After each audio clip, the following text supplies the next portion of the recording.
आइए देखें आज डीएनए पैकेजिंग। इसके पहले हम लोगों ने अध्ययन किया था डीएनए स्ट्रक्चर के बारे में, डीएनए मॉलिक्यूल के बारे में, जिसमें डीएनए का स्ट्रक्चर अणु स्तर पर बताया गया था आप लोगों को। आज उसके आगे चलते हैं और देखते हैं कि डीएनए को कैसे पैक किया जाता है, डीएनए पैकेजिंग कैसे होगी। तो उसके लिए अलग सिद्धांत अलग प्रकार से दिया गया है। डीएनए पैकेजिंग कैसे होगी, इसके लिए आपको लेना है अब डीएनए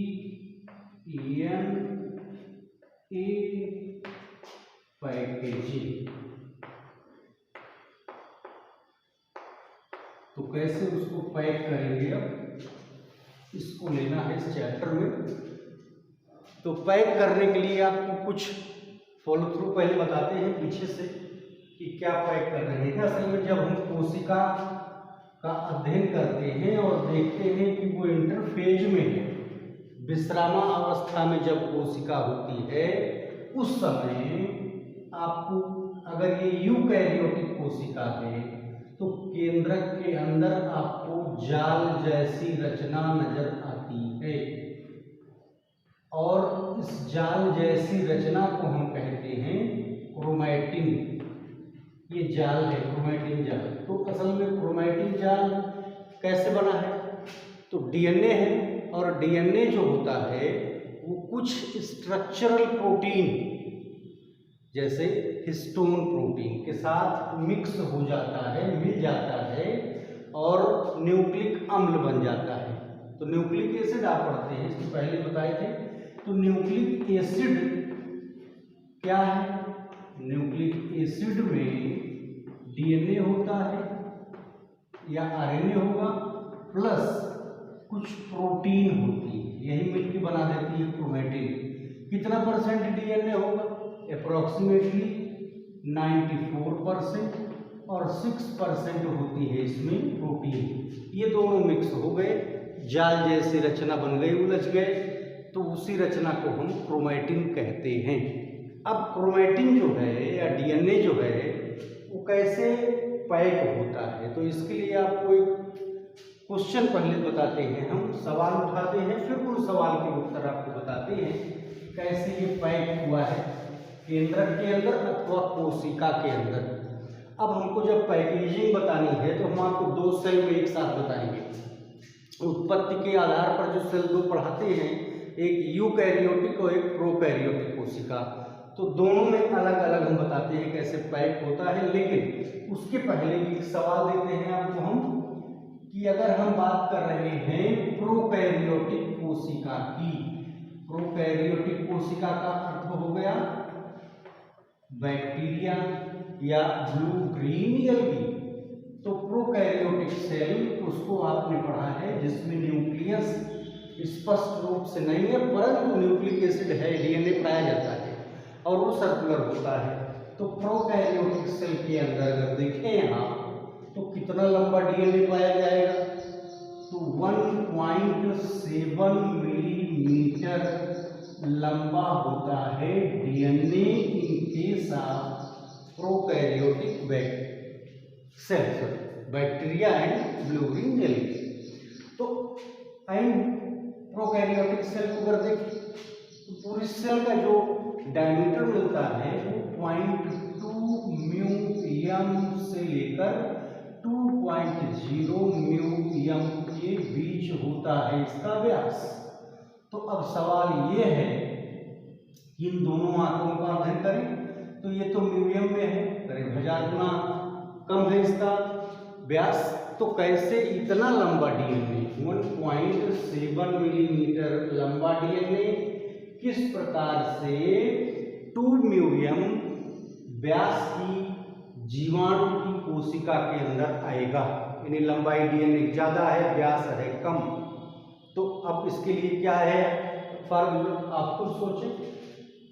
100 मीटर लंबा हम आपको तार दे दें और कहें इसको छोटा करिए, तो कैसे करेंगे आप, उसको लपेटेंगे, चाहे अपनी उंगली पे लपेट लीजिए चाहे किसी और लोहे पे लपेट लीजिए, लपेटेंगे धीरे धीरे तो उसका जो लंबाई है वो रिड्यूस हो जाती है। उसी फार्मूले पर ये सिद्धांत ये पैकेट बनाने की बात, पैकेज करने की बात यहाँ पर की जाएगी। ये तो बात है प्रोकैरियोटिक सेल की। सवाल है यूकैरियोटिक कोशिका में भी यही प्रश्न था कि यदि हम यूकैरियोटिक सेल को देखें, ह्यूमन सेल देखें स्पेशली, तो यूकैरियोटिक सेल के अंदर ह्यूमन की बात करें हम, तो ह्यूमन में एक एवरेज जो क्रोमोसोम का है, जो डीएनए की लंबाई है, वो होती है 1.8 centimetre to 8.4 centimetre in case of human. तो ह्यूमन बीइंग में औसत जो लंबाई है वो ये है। और आपको पता है कि यूकैरियोटिक कोशिकाओं में केंद्रक पाया जाता है। तो अगर न्यूक्लियस पाया जाता है तो उसका व्यास क्या, उसका डायमीटर क्या है? तो अगर हम आपको बताएं कि न्यूक्लियस जो होता है इसका वो कितना व्यास का है, तो 4 to 10 μm ये व्यास होता है मनुष्य के अंदर जो सेल है, यूकैरियोटिक सेल है उनका। सवाल यहाँ भी वही है कि इतना लंबा डीएनए एक है, और कितने डीएनए होते हैं मनुष्य में? 46। गुणा कर देंगे एवरेज से, तो कुल मिलाकर के अगर हम बताएं आपको, तो मनुष्य की एक कोशिका के अंदर कितना लंबा डीएनए पाया जाएगा? 2 मीटर। 2 मीटर लंबा डीएनए मनुष्य में होता है। तो ह्यूमन सेल जो है वो कितना बड़ा डीएनए रखेगी? 2 मीटर। तो एवरेज अगर निकालें हम, तो एक डीएनए कितना बड़ा होगा? लगभग 4.5 सेंटीमीटर। इंटू कर दें हम 46, क्योंकि 46 गुणसूत्र तो उतने ही डीएनए होंगे ना, इसलिए कितना आ जाएगा इसकी लंबाई? लगभग 2 मीटर। और 2 मीटर लंबाई होती है मनुष्य के पूरे डीएनए की, 46 क्रोमोसोम अगर गिने हैं। अब 2 मीटर है, कितनी सेल हमारे शरीर में पाई जाती है? तो आप देखिए कि 10 की घात 14 सेल पाई जाती है मनुष्य की बॉडी में। तो total sale present in human body approximate. तो कितना लंबा डीएनए हो गया अगर कुल जोड़ ले हैं? तो गुणा कर दो, बस कुछ भी करना। 2.0 × 10⁻14 ये लेंथ है किसकी? ये लेंथ है डीएनए की। सूर्य के और पृथ्वी के बीच की दूरी से भी ज्यादा बन जाएगी ये दूरी। इतना लंबा डीएनए मनुष्य के केंद्रक में पाया जाता है। कैसे वो समाएगा, किस प्रकार से अरेंज होगा, इसी व्यवस्था, किस व्यवस्था के अंतर्गत वो पैक है, उसी पैकिंग के बारे में इस चैप्टर में आपको बताएंगे आज हम। तो अभी तो पैक करने के लिए हमने प्रश्न किया, ये सारे डाटा हैं आपके पास। तो किस प्रकार से डीएनए, चाहे वो प्रोकैरियोटिक सेल हो, वो कैसे समाएगा, और यूकैरियोटिक कोशिका के अंदर भी केंद्रक में कैसे इतना लंबा डीएनए आता है, जबकि व्यास है 10 μm के आसपास। तो इस प्रश्न का उत्तर देने के लिए मॉडल आया है, और वो मॉडल होता है न्यूक्लियोसोम मॉडल। और न्यूक्लियोसोम मॉडल जो है वो अलग अलग समय पर अलग अलग वैज्ञानिकों ने दिया है। तो उसके आधार पर हम लोग देखेंगे कि कैसे डीएनए जो है वो पैक हुआ है कोशिका या केंद्रक के अंदर। तो अब हम जो पढ़ाने जा रहे हैं वो है न्यूक्लियोसोम मॉडल। किसका है न्यूक्लियोसोम मॉडल, इसको बताएं। उससे पहले आपको बताते हैं कि जैसा कि प्रश्न था कि यदि 100 मीटर लंबा तार है तो उसको छोटा करना पड़े आप, तो आप किस बुद्धि से करेंगे? तो उसको किसी कोर के चारों ओर लपेटेंगे। तो जो क्रोमैटिन है हमारा, उसको अगर हम थोड़ा सा बताएं पहले आपको, तो ये डीएनए का स्ट्रक्चर आपने पढ़ा था इसके पहले। इस स्ट्रक्चर को अगर देखें तो इस स्ट्रक्चर से ही बनता है क्रोमोसोम, और क्रोमोसोम इस तरीके से चित्र में हम बता देते हैं आपको, और इस पर दानेदार रचना पढ़ाते हैं। और ये दानेदार रचना कई बार तो जीन के रूप में आपको बता दी जाती है, इसके और एक्सप्लेनेशंस हैं। तो यही असल में प्रोड है। प्रोड यही है तो जिसके चारों ओर लपेटते हैं, तार की मैं बात कर रहा हूँ, वही तार जैसे लिपटा होता है हम लोग लपेटते हैं, उसी प्रकार से नेचुरली ये लिपटा हुआ होता है असल में। तो ये प्रोड क्या है, कण क्या है जिसके चारों ओर लपेट रहे हैं, इसके बारे में अगर बताएं हम तो ये होता है असल में एक स्ट्रक्चरल प्रोटीन, उसको हम बोलते हैं हिस्टोन प्रोटीन। तो हिस्टोन प्रोटीन जो होती है वो 5 प्रकार की होती है, वही कोर बनाती है। अब कोर के चारों ओर जो है डीएनए लिपट करके छोटा और मोटा हो जाता है, और जब ये छोटा और मोटा हो जाए तो इसको गुणसूत्र कहते हैं, उस वक्त तो क्रोमोसोम बन जाता है। ये पूरी पिक्चर भी मिलेगी आपको डीएनए कैसे लिपट रहा है। तो इस हिस्टोन के बारे में अगर बता दें आपको थोड़ा सा, तब चले आगे। हिस्टोन प्रोटीन 5 प्रकार के है, स्ट्रक्चरल प्रोटीन है एसिडिक नेचर की। तो ये कौन सी है, histone 1A, histone 2A, histone 2B और हिस्टोन 3 और हिस्टोन 4। ये 5 प्रकार की हिस्टोन प्रोटीन यूकैरियोट्स में पाई जाती है, जबकि प्रोकैरियोट्स में अगर देखें आप तो प्रोकैरियोटिक कोशिकाओं में ये 2 ही प्रकार की है, एक है H हिस्टोन और दूसरी होती है HU। 2 ही प्रोटीन है, तो हिस्टोन और हिस्टोन यू प्रोटीन यही पाई जाती है प्रोकैरियोटिक कोशिकाओं में, जिसके चारों ओर डीएनए लिपट करके और क्रोमैटिन बन जाता है या गुणसूत्र बन जाता है। लंबाई इसकी लगभग 5000 से 10,000 गुना घट जाती है, और इतना बड़ा रह जाता है जितना व्यास कोशिका का होता है या फिर केंद्रक का व्यास पाया जाता है, उतना ही इसकी लंबाई रह जाती है। तो इस प्रोसेस में देखें तो न्यूक्लियोसोम मॉडल जो है उसका अध्ययन किया है किसने, तो आपको बताते हैं कि 1960 में मॉरिस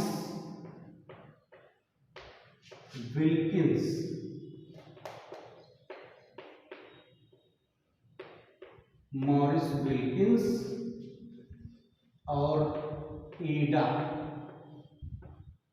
और कोलिंस ने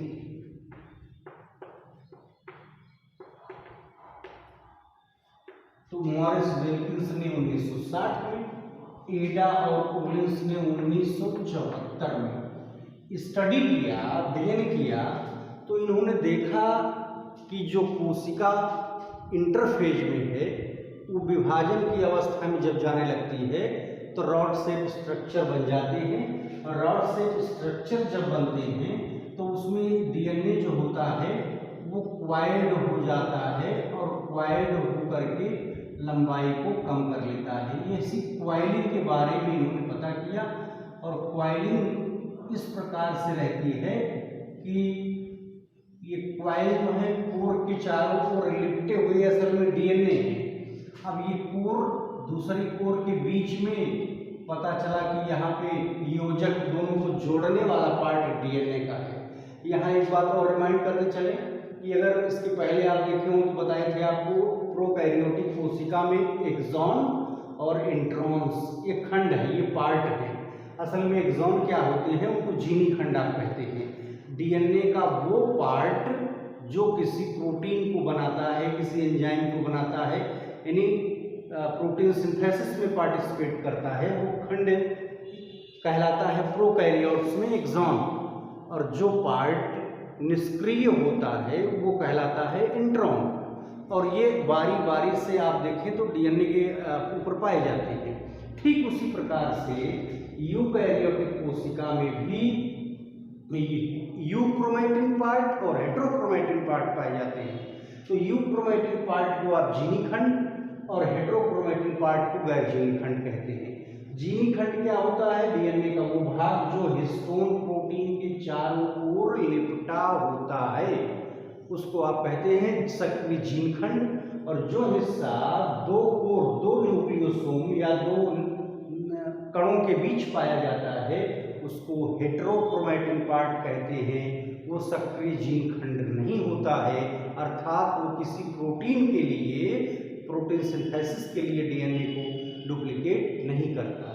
तो इस प्रकार से योजक बनाता है, अर्थात दो कोर, दो प्रोट, दो न्यूक्लियोसोम को आपस में कनेक्ट करने का काम करता है। तो ऐसी रचना की खोज किया है मॉरिस विल्किंस और एडा और ओलिंस ने। अब 1974 में ही एक वैज्ञानिक और था जिसने इसके स्ट्रक्चर का डिटेल स्टडी किया कि ये क्या चीज है जिसको न्यूक्लियोसोम हम बोल रहे हैं, कोर कह रहे हैं, कण कह रहे हैं। और इस कण को नाप लिया लोगों ने, नापा तो क्या मिला कि ये 11 नैनोमीटर जो है वो लंबा होता है। 11 नैनोमीटर लंबाई है इसकी, जिसके चारों ओर डीएनए लिपटा होता है। अब लिपटा कितना बड़ा पार्ट है वो भी आपको बताते हैं कि अगर कोर प्रोटीन के चारों ओर डीएनए लिपट रहा है तो निश्चित रूप से वो खंड जो है जीनी है, और जीनी खंड में कितने न्यूक्लियोटाइड्स पाए जाते हैं? 200 न्यूक्लियोटाइड्स का वो खंड है जिसमें से 145 लगभग न्यूक्लियोटाइड लिपटे हुए हैं कोर के चारों ओर, और बाकी जो है योजक खंड बनाते हैं। तो ऐसी रचना को डिस्कवर किया है मॉरिस विल्किंस और एडा और ओलिंस ने अलग अलग समय पर, जिसको उन्होंने न्यूक्लियोसोम नाम दिया, कोर कहा। और उसी कोर के चारों ओर डीएनए जो होता है वो लिपटा हुआ है। अब इसका डिटेल स्टडी कर रहे हैं, कौन कर रहे हैं? वो है रोजर कार्नबर्ग। तो रोजर कार्नबर्ग ने न्यूक्लियोसोम मॉडल का डिटेल अकाउंट इकट्ठा किया। और क्या किया उन्होंने कि रोजर कार्नबर्ग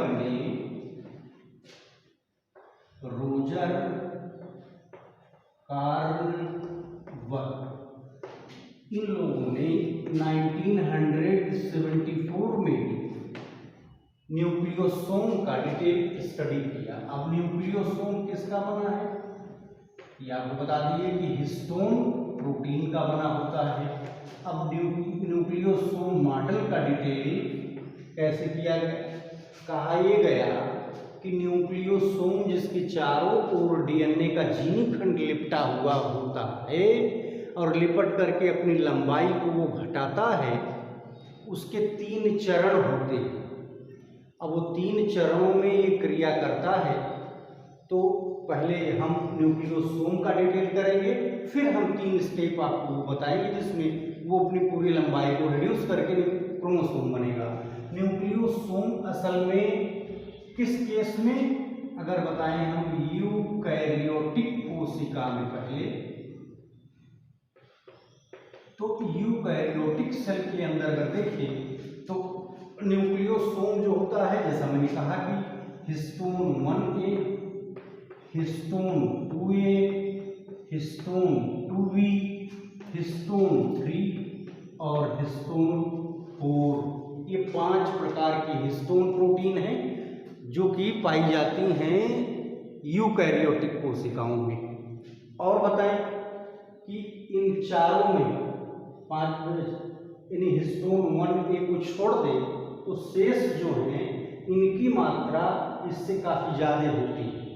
कारण है कि ये हिस्टोन 2A, 2B, H3 और H4 इनके दो अणु आपस में जुड़ जाते हैं, मिल जाते हैं, और मिल करके क्या करते हैं, वो एक 10 नैनोमीटर व्यास का क्रोड कण बना लेते हैं। कैसे? जरा चित्र में देखिए, इसको बनाते हैं कि किस तरह से ये जुड़ रहे हैं। देखिए जरा कैसे कोर बनाएंगे। ये चारों मिल करके, ये चारों मिल के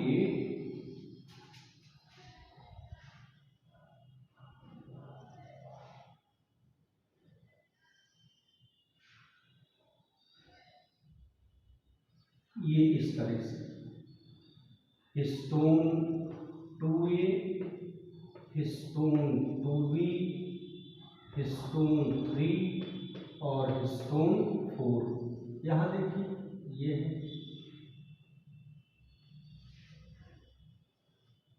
histone 2a, histone 2b, H3, H4। जैसा आप देख लिया, दो अणु उसके डबल है। अभी इसकी बात नहीं कर रहे, इसके अणु आपस में जुड़ गए, कितने? 2। तो दो अणु इन चारों प्रोटीन के आपस में जुड़ के कितना लंबा कोड बना लिया उन्होंने? 10 नैनोमीटर व्यास बना लिया। अब इसी रचना को न्यूक्लियोसोम कहते हैं। तो हिस्टोन 2a, 2b और H3 यानी हिस्टोन 3 और हिस्टोन 4 के दो अणु आपस में जुड़कर कितना व्यास का? 10 नैनोमीटर व्यास का क्रोड कण बना लेते हैं। इसी रचना को न्यूक्लियोसोम कहते हैं। अब इस न्यूक्लियोसोम के ही चारों ओर डीएनए का होगा क्वाइलिंग, सुपर क्वाइलिंग होते हैं, पराकुंडलन मीन इसके चारों ओर डीएनए का लिपटना। और लिपटने वाला हिस्सा मैंने कहा यूक्रोमैटिक पार्ट होगा यूक्रोमैटिक सेल में यानी यूकैरियोटिक सेल में, और एक्सॉन का पार्ट होगा प्रोकैरियोटिक सेल में। तो ये है रोजर कार्नबर्ग का दिया हुआ मॉडल। अब इसके चारों ओर जब लिपट जाएगा डीएनए तो हिस्टोन 1a इसके ठीक कोड के बाहर पाई जाएगी, और हिस्टोन 1a कितना है? 1 नैनोमीटर व्यास की है। तो 1 नैनोमीटर ये जुड़ जाएगा, तो टोटल हो जाएगा 11 नैनोमीटर व्यास। तो 11 नैनोमीटर व्यास का ये प्रोड कण होता है या न्यूक्लियोसोम होता है, जिसके चारों ओर डीएनए जो होता है वो लिपट करके और अपनी लंबाई को रिड्यूस करता है। कोशिकाएं जब विभाजन की अवस्था में जाती हैं तब छड़ के आकार की जो रचना दिखती है, इसके पहले और लोगों ने भी इसके बारे में बात किया है, तो उसी को क्रोमोसोम कहते हैं। अब डीएनए छोटा होकर मोटा होगा, गुणसूत्र का रूप धारण करेगा, तो किस तरह से ये होगी सारे प्रोसेस को, अर्थात सुपर क्वाइलिंग के द्वारा हम इस मॉडल को पढ़ाते हैं। तो न्यूक्लियोसोम मॉडल जो है वो रोजर कार्नबर्ग ने स्टडी किया कि ये सारी प्रोटीन मिल करके दो अणु इसके आपस में कनेक्ट होते हैं और इतना नैनोमीटर व्यास का 11 नैनोमीटर व्यास का एक कण बना लेते हैं और उसी कण के चारों ओर डीएनए लिपटता है। तो इसीलिए सुपर क्वाइलिंग को, इसके पराकुंडलन की क्रिया को न्यूक्लियोसोम मॉडल के द्वारा स्पष्ट किया जाता है। अब यहाँ बताते चलते हैं आपको कि यूकैरियोटिक के अंदर कैसे ये होगा। इससे पहले आपको प्रोकैरियोटिक कोशिका में मैं बता देता हूँ कि किस प्रकार से सुपर क्वाइलिंग होगी। तो डीएनए सुपर क्वाइलिंग के बारे में अब आपको स्टडी करना है, न्यूक्लियोसोम मॉडल के द्वारा उसको समझना है। लेकिन पहले हम बताते हैं आपको प्रोकैरियोटिक कोशिकाओं में जो हेडिंग है वो ये है कि सुपर क्वाइलिंग इन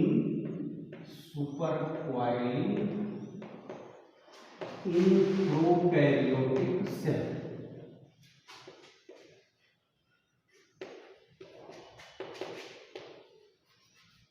तो प्रोकैरियोटिक कोशिकाओं में किस प्रकार से होगा सुपर क्वाइलिंग, माने डीएनए कैसे रिड्यूस होगा। तो इसके लिए आपको बहुत सिंपल वे में बताते हैं। एक बैक्टीरिया का हम चित्र आपको आंशिक रूप से दिखा देते हैं। ये बैक्टीरिया मान लीजिए, और इस बैक्टीरिया में चूंकि न्यूक्लियस नहीं होता, सर्कुलर डीएनए पाया जाता है इसके अंदर। ये सर्कुलर डीएनए की लंबाई ज़्यादा है, जैसे मैंने कहा आपसे। ये कैसे छोटा होगा, यही प्रोसेस, यही सुपर क्वाइलिंग है। यहाँ पर कोई कण नहीं बनेगा, कोई न्यूक्लियोसोम नहीं पाया जाता है, तो फिर ये कैसे सुपर क्वाइल करेगा, कैसे अपनी लंबाई को रिड्यूस करेगा।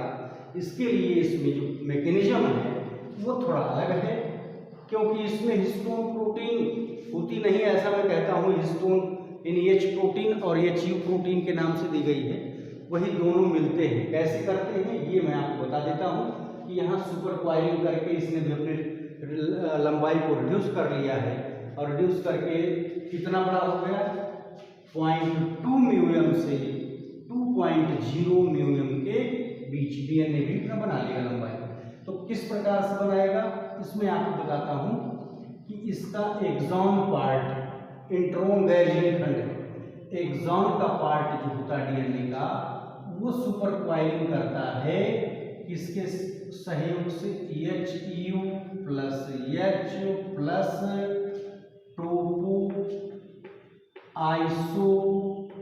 आइसोमरेज, ये एंजाइम है, टोपो आइसोमरेज एंजाइम की मदद से 3 चीज काम कर रही है। HU प्रोटीन है, H है, और टोपो आइसोमरेज एंजाइम है। ये तीनों मिल करके इस डीएनए को इसके ऊपर ही बलित कर देते हैं, फोल्ड कर देते हैं। ये डीएनए को जरा बाहर निकालें, ये डीएनए है, कैसे होगा फोल्ड, ये देखिए एक दूसरे के ऊपर ही ये फोल्ड हो गया और फोल्ड होकर के अपनी लंबाई को घटा लेता है। रस्सी की भांति ये एक दूसरे के ऊपर ही भंज बना लेगा, ये फोल्ड बना लेता है और फोल्ड बना करके ये रिड्यूस हो जाता है। इसके सहयोग में आती है ये HUH और टोपो आइसोमरेज एंजाइम। तो सीधी लाइन हम बोलते हैं कि प्रोकैरियोटिक कोशिकाओं में डीएनए सुपर क्वाइलिंग, HUH और टोपो आइसोमरेज एंजाइम की सहायता से डीएनए को उसी के ऊपर भंजमय रचना के रूप में परिवर्तित कर देती हैं और ये अपनी पूरी लंबाई को घटा लेता है, जिससे इसका कुल लेंथ जो है वो बैक्टीरिया के व्यास के आसपास पहुंच जाता है, जिससे ये बैक्टीरिया कोशिका द्रव्य में स्थायी है। अब देखिए, ये प्रोकैरियोटिक कोशिका के अंदर चूंकि स्टोन प्रोटीन एक्टिव नहीं है, क्रूड नहीं बनता है, इसलिए यहाँ बहुत सिंपल तरीके से उसकी लंबाई घट जाती है फोल्डिंग होकर के और डीएनए छोटा हो जाता है। लेकिन चूंकि कॉम्प्लिकेटेड प्रोसेस होता है यूकैरियोटिक सेल के अंदर, तो उसमें थोड़ा सा स्टेप अलग है और 3 स्टेप में हम यूकैरियोटिक कोशिकाओं के अंदर बताएंगे आपको कि कैसे सुपर क्वाइलिंग होती है। तो अब प्रोकैरियोट्स की जगह आपको लेना होगा यूकैरियोट्स। तो सुपर क्वाइलिंग ऑफ डीएनए, ऐसा करते of DNA in eukaryotic cell या यूकैरियोट्स। यूकैरियोटिक कोशिकाओं में डीएनए कैसे सुपर क्वाइल्ड होता है, अपनी लंबाई को कैसे रिड्यूस करता है। प्रोकैरियोट्स में तो बहुत सिंपल वे में बोल दिए कि यही तीनों मिलके डीएनए को उसी के ऊपर भंज बना करके रिड्यूस कर देते हैं। बस सीधी लाइन आपको याद करनी है, बाकी कोई प्रोसेस मैकेनिज्म नहीं है स्पेशल यहाँ पर।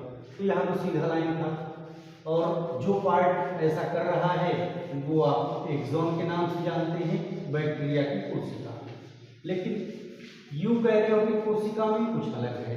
अब इसमें हम 3 स्टेप आपको पढ़ाएंगे। सुपर क्वाइलिंग डीएनए का फर्स्ट स्टेप लीजिए। पहले स्टेप में क्या होगा, डीएनए सुपर क्वाइलिंग या डीएनए रिड्यूस जब हो रहा है, न्यूक्लियोसोम बता चुके हैं आपको, न्यूक्लियोसोम किसका बना है, किसने दिया, कब दिया, ये चीजें आपको पता है। उसी के चारों ओर लपेटना है इसको। कैसे लिपटेगा, कितना गुना लिपटेगा, कैसे लंबाई रिड्यूस करेगा, अब आपको जो है यहाँ पर डिटेल लेना है। एक चित्र मैं आपको देता हूँ। पहले स्टेप में क्या होता है कि जो डीएनए होता है उसका यूक्रोमैटिन पार्ट जो होता है वो कोर के चारों ओर, अर्थात ये है न्यूक्लियोसोम, नीचे लिख देता हूं आपको जानने के लिए, न्यूक्लियोसोम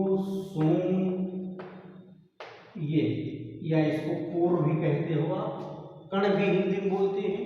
ये बना हुआ चित्र में साफ साफ लिखा हुआ है, ये डीएनए है। देखिए ये मान ली कि डीएनए, ये डीएनए है। तो डीएनए लंबा है, तो कैसे ये अपनी लंबाई को रिड्यूस करेगा। रिड्यूस करने के लिए चले इसी की चारों ओर लपेटे, कै न्यूक्लियोटाइड 200, और 200 में से कितना बाहर रखेंगे, कितना अंदर डालेंगे, तो 45 न्यूक्लियोटाइड्स इसके चारों ओर लिपटेंगे और बाकी जो है वो बाहर रहेंगे। कितने 54 बचते हैं तो वो बाहर रह जाएंगे।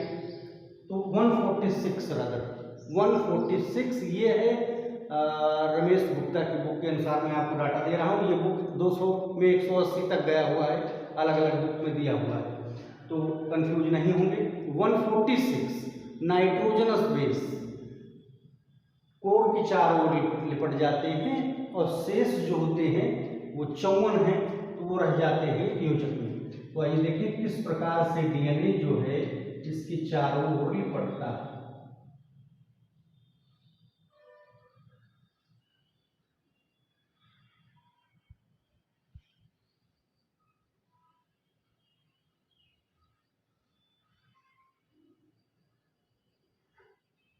इस तरह से कुछ डीएनए क्वाइल्ड हो रहा है उसके चारों ओर। और थोड़ा सेट करें इसको, ज्यादा लंबी निकल गया। योजक बनाना है हमको।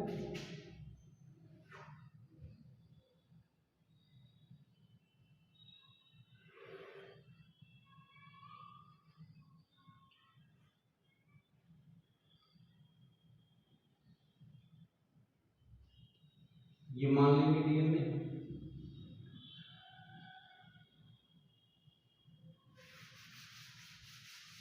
कैसे देखते हैं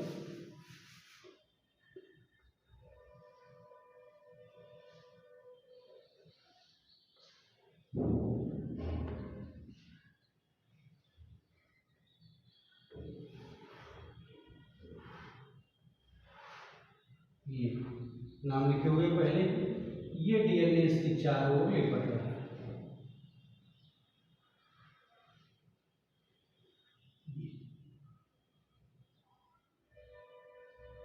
इस तरह से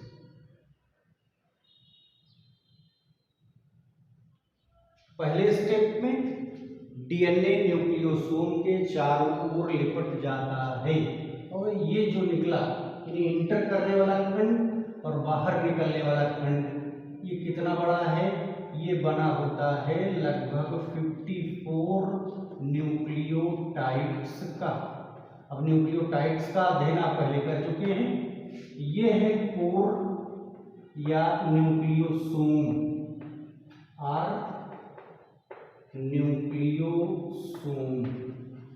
तो पहले स्टेप में डीएनए न्यूक्लियोसोम के चारों ओर लिपट कर 5 से 7 गुना पूरी लंबाई को कम कर लेता है। और क्या करता है, हाँ देखिए डीएनए के उस खंड को जोड़ रहा है, जो खंड कोड को लपेटने के लिए इंटर कर रहा है और जो खंड बाहर निकल रहा है उसकी न्यूक्लियोटाइड बता दिया मैंने कितनी है। और ये सारी न्यूक्लियोटाइड कितनी है, इसकी न्यूक्लियोटाइड 146। तो न्यूक्लियोसोम के चारों ओर लिपटने वाले टोटल न्यूक्लियोटाइड्स कितने हुए, जोड़ लें। न्यूक्लियोटाइड्स की संख्या हो गई 200। तो कोर के चारों ओर उतने लिपटते हैं। अब इन खंडों को क्या कहते हैं, जो खंड हिस्टोन प्रोटीन से जुड़ रहे हैं डीएनए के, जो बाहर निकल रहा पार्ट जो अंदर गया है, इन खंडों को कहा जाता है कनेक्टर। ये है योजक खंड, इसको योजक खंड कहते हैं, जो हिस्टोन 1 प्रोटीन से जुड़ा हुआ है और शेष पार्ट जो है वो जुड़ा हुआ है हिस्टोन प्रोटीन से। अब इनके बीच में बॉन्डिंग हो जाती है, चूंकि एसिडिक है ये नेचर में और स्ट्रक्चरल प्रोटीन है, तो ये दोनों प्रोटीन जो हैं ये आपस में बॉन्ड बना लेती है। न्यूक्लियोटाइड्स जो हैं इनके साथ कनेक्ट हो जाते हैं फास्फोडाइस्टर बॉन्ड द्वारा और ये जुड़ जाते हैं। तो पहले चरण में डीएनए न्यूक्लियोसोम के चारों ओर लिपट करके अपनी लंबाई को 5 से 7 गुना कम कर लेता है। और कोर की जो आपको व्यास बताए थे इसके पहले वो 11 नैनोमीटर, 1 नैनोमीटर व्यास का जो योजक है वो जहाँ हिस्टोन 1 प्रोटीन जुड़ रही है और बाकी 10 नैनोमीटर का व्यास जो है वो दोनों जो अणु हैं हिस्टोन 2A 2B और H3 और H4 के दो अणु थे तो उनके हैं। इस तरह से डीएनए जो है वो पहले हिस्से में पहले चरण में अपनी थोड़ी सी लंबाई को रिड्यूस करता है। अब अगर हम चित्र आपको बृहद दिखाएं तो ये डीएनए को मान लीजिए आप,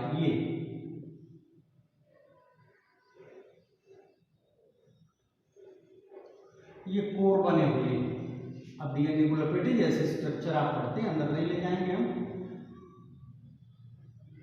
ये इस तरीके से जो है डीएनए पाया गया है। ये डीएनए का गैरझिनी खंड है और ये न्यूक्लियोसोम के चारों ओर लिपटा झिनी खंड है, यानी यूक्रोमेटिन खंड है। इस तरह से थोड़ी दूरी पर जो है वो न्यूक्लियोसोम मिलता जाएगा और लंबाई जो है वो कुछ ना कुछ कितना गुना, 5 से 7 गुना घट जाएगी। इस तरह से पहले चरण में डीएनए अपनी लंबाई को थोड़ा सा कम करता है। अब दूसरे चरण में चलते हैं। दूसरे चरण में क्या करेगा, बहुत सिंपल चीज आपको बताता हूं, लेकिन ये सेकंड स्टेप जो है वो एक अलग वैज्ञानिक है, उन्होंने दिया है। एक शार्ट नोट परीक्षा में आता है, पिछली बार में पूछा है, वो मैं आपको बताता हूँ। स्टेप सेकंड, तो स्टेप अगर हम ले लें सेकंड सुपर क्वाइलिंग का, तो क्या है उसमें और किसने दिया है, तो ये दिया किसने है स्टेप सेकंड, दिया है अरोन, AARON, अरोन क्लग ने, वैज्ञानिक है, और अरोन क्लग ने दिया है इस सेकंड स्टेप को। इसमें एक ट्यूब पढ़ेंगे हम लोग। अरोन क्लग ये 1978 में दिया गया सिद्धांत है। सेकेंड स्टेप सुपर क्वाइलिंग का सेकेंड स्टेप जिस वैज्ञानिक ने दिया उसका नाम है अरोन क्लग, और इन्होंने क्या दिया है वो अब जरा देखिए। हम ये जो स्ट्रक्चर हम देख रहे हैं, दूर न्यूक्लियोसोम पड़े हुए हैं, एक न्यूक्लियोसोम के चारों ओर जोड़ के दिखा दिए। अब इसके अंदर संघनन होता है, संकीर्णन होता है, ये क्वाइलिंग और बढ़ती है, और जब बढ़ती है क्वाइलिंग तो किस तरीके से सेट होगी उसका एक डेफिनेट पैटर्न है। उसी पैटर्न का स्टडी किया है अरोन क्लग ने, उसको बताते हैं हम आपको कि वो कैसे स्टडी किया है उन्होंने। तो उन्होंने कहा कि सुपर क्वाइलिंग के सेकेंड स्टेप में 6 न्यूक्लियोसोम, 6 अणु जो हम चित्र में भी बनाए थे वो एक साथ हो जाते हैं। जरा देखिए चित्र हम बना रहे हैं आपको, 3 1 2 3 4 5 6 कण जो है वो इकट्ठा हो गए, 1 2 3 4 5 6, ये देखो जरा,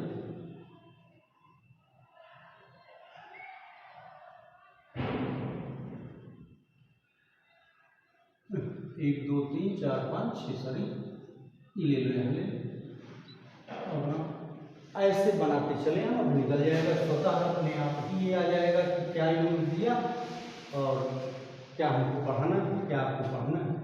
तो इस तरह से जो है 6 न्यूक्लियोसोम जो हैं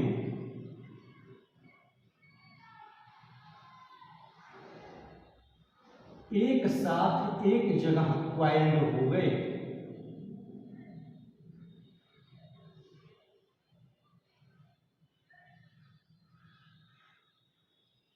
और क्वाइल्ड होकर क्या बना लिए ये देखिए। अब यहाँ छोड़ते हैं हम, इसका निकाल लीजिए। देखिए एक काल्पनिक अक्ष है जिसके चारों ओर ही व्यवस्थित हो रहे हैं, ये है काल्पनिक अक्ष, इसकी चारों ओर व्यवस्थित हो गए, बीच में जगह खाली आ गई। इसी जगह जो खाली आ रही है इसी खोज किया था इन्होंने, और इसका नाम इन्होंने रखा था सोलिनाइड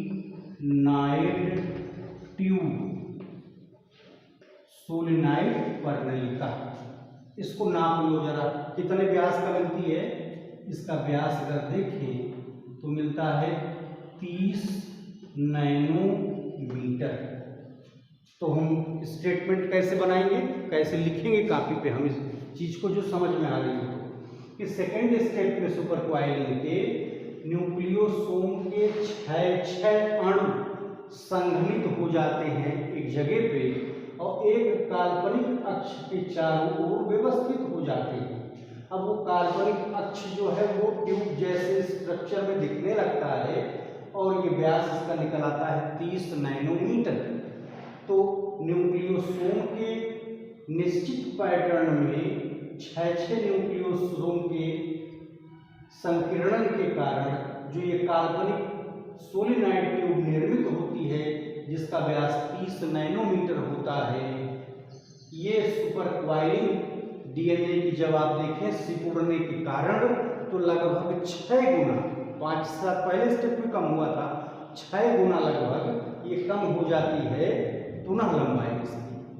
तो कुल मिला के 40 गुना तक लंबाई जो है रिड्यूस हो जाती है सेकेंड स्टेप में। तो स्टेटमेंट बना लिए कि इस स्टेप में 6 न्यूक्लियोसोम संकीर्णित होकर के एक काल्पनिक अक्ष के चारों ओर व्यवस्थित होते चले जाते हैं और इस प्रकार से एक इनके बीच में 30 नैनोमीटर व्यास की सोलेनॉइड ट्यूब बन जाती है और संकीर्णन इस स्टेप में लगभग 6 गुना हो जाता है और लंबाई जो है कुल मिला के 40 गुना तक घट जाती है सेकेंड स्टेप में। ये सीधा स्टेटमेंट आपको लिखना है, जो चित्र में बना है वही एक्सप्लेन कर देना है कि सोलेनॉइड ट्यूब की खोज इन्होंने किया था। और ये अगर पूछ लिया शार्ट नोट में कि सोलेनॉइड ट्यूब क्या है तो आप बताएंगे कि सुपर क्वाइलिंग के दौरान निर्मित होने वाली काल्पनिक प्रणालिका है जिसके चारों ओर 6 न्यूक्लियोसोम इस प्रकार से व्यवस्थित हो जाते हैं कि बीच में इतना स्पेस का खाली स्थान रह जाता है और उसी को सोलेनॉइड ट्यूब कहते हैं।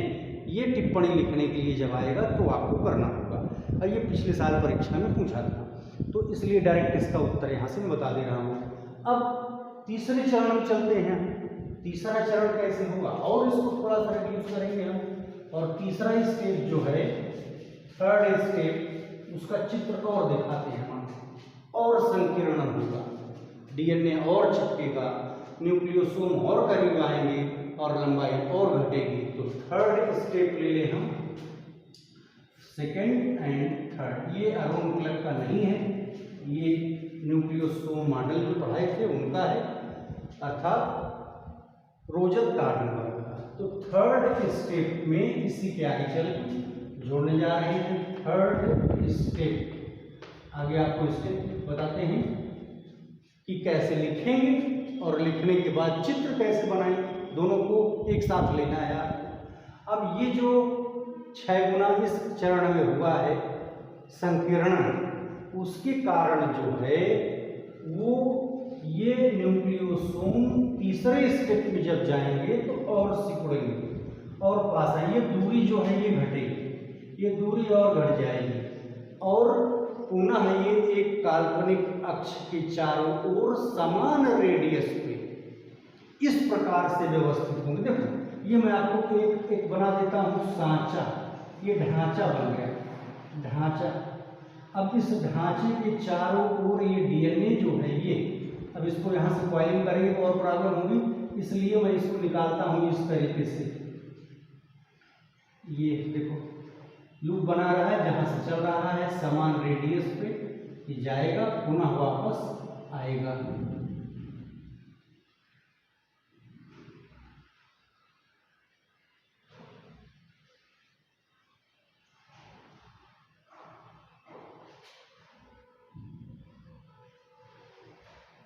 कैसे आएगा जरा देखिए चित्र में, उल्टा होगा, थोड़ा सही करें। ये सॉरी ये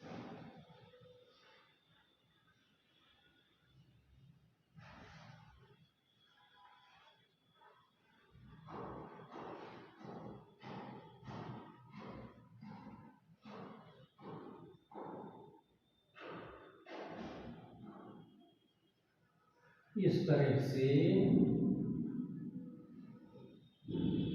डीएनए तीसरे चरण में और भी संकीर्णित हो जाता है। समान रेडियस रहेगा, दूरी समान रहेगी। चित्र में इस तरीके से बना रहे हैं हम, उलझा हुआ रचना है ये। इस तरह से अक्ष के चारों ओर एक सांचे पर समान रेडियस में डीएनए जो है वो इसी प्रकार से और संकीर्णित होकर के अपनी लंबाई को घटा लेगा। अब इसका चित्र अगर हम प्रतीकात्मक रूप से बनाएं तो कैसे दिखाएंगे? ये देखिए,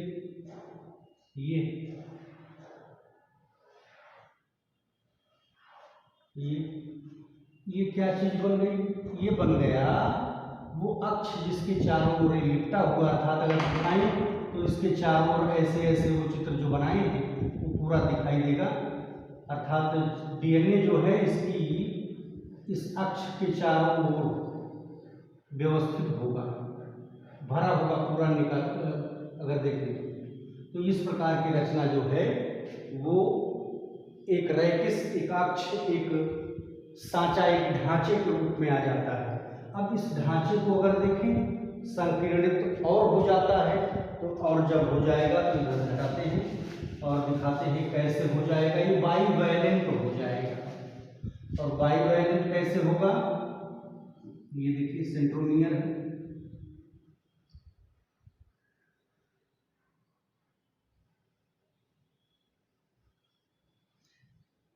ये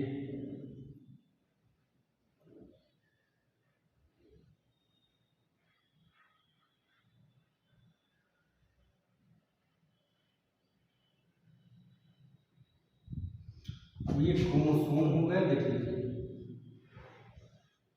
ये क्रोमोसोम का स्ट्रक्चर होता है। क्रोमोसोम में ये होता है पेलिकल, जो दिखती नहीं, ये मैट्रिक्स है, और इसके अंदर ये डीएनए, प्रतीकात्मक चित्र आपको देते हैं हम लोग।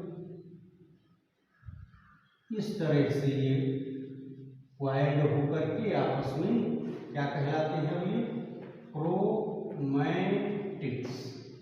अब क्रोमैटिड्स जुड़ किससे जाते हैं? सेंट्रोमियर से।